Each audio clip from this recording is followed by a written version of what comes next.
ज़फ़र भाई, सोसाइटी का जो हाल है इस वक्त, चाहे मनशियात फरोशों की भरमार हो, चाहे हम जानते हैं बच्चों के साथ ज़्यादती के वाक़यात हों, हर बुराई उरूज पे है। सबसे बुरे काम करने वाला सबसे ज़्यादा इज़्ज़त वाला समझा जाता है। इस सोसाइटी की बेहतरी के लिए आप क्या कहेंगे? सर देखिए, मैं पिछले, आपको फिर वहीं लाऊंगा, अगर पिछले साल रमज़ान में जिस तरह पैसा खर्च करके जेडीसी के ख़िलाफ़ कैंपेनें चली कि अच्छा खाना खिला रहे हैं, अच्छा खाना खिला रहे हैं, अच्छा खाना खिलाने को लानत बना दिया।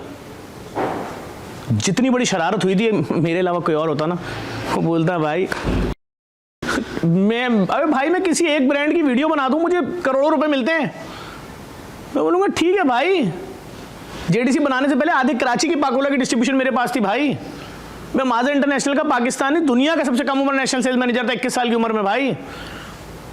मेरे अंडर में 40 साल के एक्सपीरियंस वाले पेप्सी कोक के रीजनल मैनेजर मेरे अंडर में काम करते थे। मुझे क्या पड़ी हुई है, लेकिन मैं सिर्फ ये चाहता हूं पाकिस्तान में समाजी कामों के अंदर से लिसानी तासुब और फिरकावारियत निकालूं। मेरा दिल फट गया था जब मैं 2010 के सैलाब में गया, वो इतने पानी में लोग डूबे हुए यार। उनसे सवाल हो रहा है कि जी फला फला कौन है, तो अगर 22 में से 2 ने हाथ उठाया ये आपका राशन है, तो बाकी 20 कह रहे हैं हम भी तो डूबे हुए हैं, हमारी भी तो सारी गाय मर गई, बैल मर गए, माँ वो बैठी दरख्त पे चढ़ाई पे बैठे हुए बच्चे मेरे। फिर आइए आप झूठ बोल के ले लीजिए या फिर। तो मैंने फिर इदारा बनाया, मैंने कहा ऐसा इदारा बनाऊंगा कि जो किसी बेवा से अगर वो आके बोल रही है कि मैं इद्दत से उठ के आ गई हूं, महीना हो गया शौहर को मरे हुए, जो कमाते थे वही खर्च होता था, ये मेरे 3 भूखे बच्चे हैं, राशन, किराया, इनके स्कूल की फीस, ताकि मैं अपनी इद्दत तो पूरी कर लूं, उसके बाद मैं झाड़ू भी लगा लूंगी, पोछा भी लगा लूंगी, फैक्ट्री में भी नौकरी कर लूंगी, मुझे इतना तो दो। मैं उससे क्यों पूछूं कि बहन मैं आपको दे तो दूंगा, मेरे डोनर ने बोला है अपने मसलक के अलावा मत देना। बहन तेरी ज़बान पंजाबी है, मेरी तो उर्दू है। No no no no. तो मैंने इस सिस्टम के ख़िलाफ़ काम किया।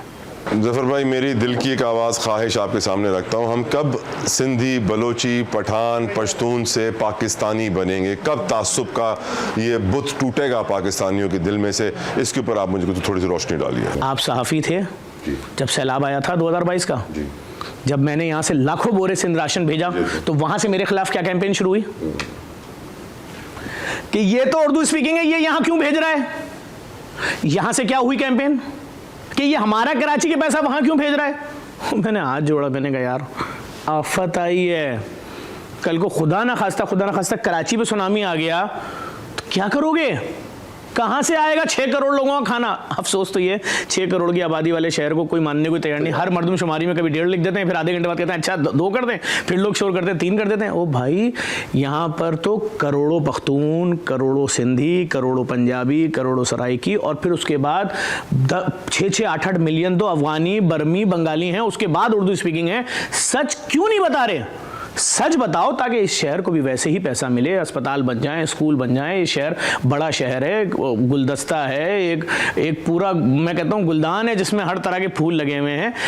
लेकिन मज़ा इसमें आ रहा है ना कि आज लड़वा दिया पख्तून को पंजाबी से, सिंधी को महाजिर से, सुन्नी को शिया से, बरेलवी को देवबंदी से, देवबंदी को अहले हदीस से, अहले हदीस को।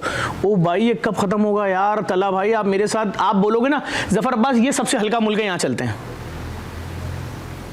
अरे मैं आपको एक छोटा सा एक्सपीरियंस बताता हूँ। आप इराक जाइए जी, अल्हम्दुलिल्लाह। आप इराक जाइए, आप लाइन में लगे होंगे, आपके बराबर में अफगानी खड़ा होगा, शायद पीछे इंडियन खड़ा होगा, इधर बंगाली खड़ा होगा। जैसे ही आपकी एंट्री होगी, आप बाहर निकल रहे होंगे ना, वो आपको बोलेंगे ए मिस्टर, आपको बुलाएंगे, बोलेंगे पासपोर्ट, आप बोलेंगे जी हो गई इमिग्रेशन, तो बोलेंगे पासपोर्ट कहाँ लेके जा रहे हैं, ये तो जमा कराएं। जब वापस आएंगे तो अपने मंदूब को फ़ोन कीजिएगा, वो आएगा, वो आपको पासपोर्ट दे देगा, जमा करो। आप बोलोगे अच्छा शायद सबके साथ होगा, अब आप हाथ बांध के देखिएगा, ना बंगाली से लेंगे, ना बर्मी से लेंगे, ना अफगानी से लेंगे। तो मैं सिर्फ इतनी सी बात करता हूँ खुदा के वास्ते, ये जो लोग असल में जब तक अब ये नया सिलसिला जो सोशल मीडिया पैसा दे रहा है ना कि आप कंटेंट दीजिए यूट्यूब पे, अपने लोग बढ़ाइए, आप महीने का $3 लाख लें, 4 लाख। अब जिनके पास कंटेंट नहीं है वो क्या बेचेंगे? वो यही तो बेचेंगे, ये काफिर, वो काफिर, उसको काट दो, उसको ज़िबा कर दो। ओ भाई जिनको भी ज़िबा कर रहे हो तुम, उनकी बेवाओं को जाके मैच कर लेना, अपनी बेवाओं को खड़ा करना, उनकी और दर्द गिनना सेम है। किसी को कोई नहीं पूछता उछता, शौहर को बड़े शान शौकत से जनाजा उठा के दफना देते हैं, ये हमारा शहीद है। उसके बाद उसकी बेवा, उसके बच्चे, बाप तो डॉक्टर था, लिसानी तासुब में मार दिया, मसलकी तासुब में मार दिया, डॉक्टर के बच्चे सरकारी स्कूल में। हाँ वो डॉक्टर जो कमाता था वो महीने का था, कोई रईस जागीरदार थोड़ी था, बैकअप थोड़ी है कुछ। उन बच्चों का तो सोचें जो बीकन हाउस से निकल के डायरेक्ट आए पीले यूनिफॉर्म वाले स्कूल में, वो चकरा जाएंगे। हमारी मिस को इंग्लिश नहीं आती। क्या है जेडीसी का अगला मिशन? कौन सी ऐसी ख्वाहिश जो आपकी पूरी नहीं हुई? कहाँ होगा जेडीसी 5 साल के बाद? इसका क्या जवाब देंगे? जेडीसी का सिर्फ एक ख्वाब है कि मैं कल सुबह उठूं, रियासत अपनी जिम्मेदारियां पूरी कर चुकी हो, मैं अपने हाथ से इस इदारे को ताला लगाऊं। मेरा कोई ऐसा मिशन नहीं है कि 10,000 ओल्ड एज होम हो, 600 मंजिला अस्पताल हो। मैंने जितनी महंगी लैब बनाई ना, इसमें 25-25 मंजिला 5 अस्पताल बना सकता था फ्री वाले। मैंने गेम, मुझे खेलना ही नहीं है गेम। मैंने सीधी बात की कि तमाम कराची के अस्पतालों के मरीजों आओ और इस लैब से टेस्ट करा लो फ्री में, रोज आना। ज़फ़र भाई, आप इतना काम करते हैं, जो नीम हकीम या नीम एनजीओज होते हैं, इसका खात्मा कैसे होगा? इन्हें हम कैसे शिकस्त देंगे? शिकस्त आप ऐसे नहीं दे सकते। आप यकीन जाने, मुझे मेरे एक डोनर ने एक एनजीओ का नाम भेजा कि पाकिस्तान में सबसे ज़्यादा ये एनजीओ काम कर रही है, और हम लोगों ने उसको यहाँ से यूके या यूएसए, कनाडा से हमने इनकी फंड रेजिंग में $2 मिलियन करके दिए। पिछले साल की बात है। मैंने कहा मैंने इस एनजीओ का खुदा की कसम नाम ही आज पहली बार सुन रहा हूँ, पहली दफ़ा।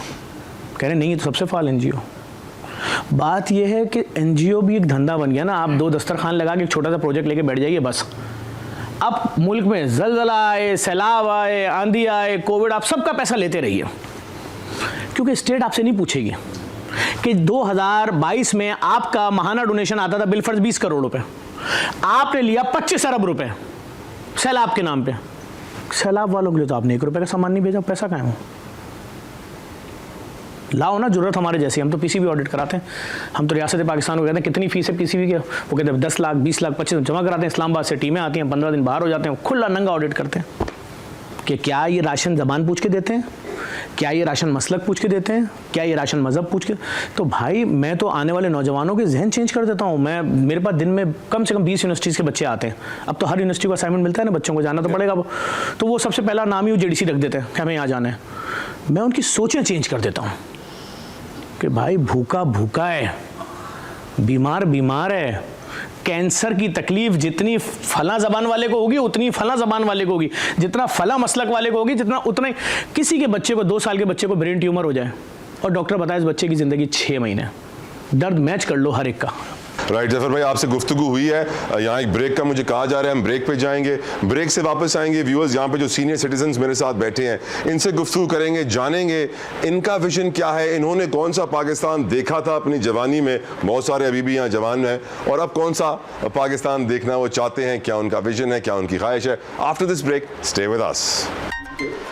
प्रोग्राम के इस दूसरे हिस्से में आपको वेलकम बैक कहूँगा, और मेरे साथ वो सीनियर सिटीजन इस मुल्क के बैठे हुए हैं जिन्होंने पाकिस्तान का बड़ा सुनहरी दौर भी देखा है, जिन्होंने अपनी ज़िंदगी में बड़े कमाल एक्सपीरियंसेस देखे हैं। मैं चाहूँगा कि उनके साथ वो लम्हात शेयर करूँ, आप तक भी पहुँचाऊँ, और इनसे पूछूँ कि इनके दिल में क्या है, कैसा पाकिस्तान वो देखना चाहते हैं, आज के नौजवानों को क्या मिसाल बताना चाहते हैं, किस तरह उनको रहनुमाई मुहैया करना चाहते हैं। इसके ऊपर हम गुफ्तगू करेंगे इनसे। और आप जानते हैं ईद का भी समा है, सबको मेरी तरफ से बहुत बहुत ईद मुबारक आपको, जज़ाकल्लाह। अब इनसे बात करते हैं और पूछते हैं क्या है इनका विजन, कैसा होगा आने वाला वक्त पाकिस्तान के लिए इनकी नज़र में, और क्या हमें अपनी अंदर बेहतरी लानी चाहिए, क्या तब्दीलियां लानी चाहिए to move forward for a better Pakistan. चलें जी, गुफ्तगू शुरू करते हैं। पाकिस्तान को एक एग्रीकल्चर के हिसाब से दुनिया में नंबर 1 होना चाहिए, क्योंकि जितना अच्छा एग्रीकल्चर होगा उतनी पैदावार अच्छी होगी, तो यहाँ खाना पीना भी सस्ता मिलेगा, गरीब भी खा सकेगा। दूसरी ये इंडस्ट्री तो पाकिस्तान की अच्छी है ही। बाकी जहाँ तक रोज़गार का सवाल है वो तो प्राइम मिनिस्टर, वज़ीर आला और चीफ मिनिस्टर ही तय करेंगे। टेक्निकल के हिसाब से तो इनको मैं कहता यहाँ पर इंडस्ट्री वगैरह भी ऐसी लगनी चाहिए जिससे तकरीबन रोज़गार भी मिले, लोगों को काम मिल सके, आगे जाकर वो कुछ कर सके। यहाँ की तकरीबन यूनिवर्सिटी के भी लड़के लोग भर्ती करे जा रहे, पास हो जा रहे, लेकिन नौकरी नहीं है इन लोगों के पास।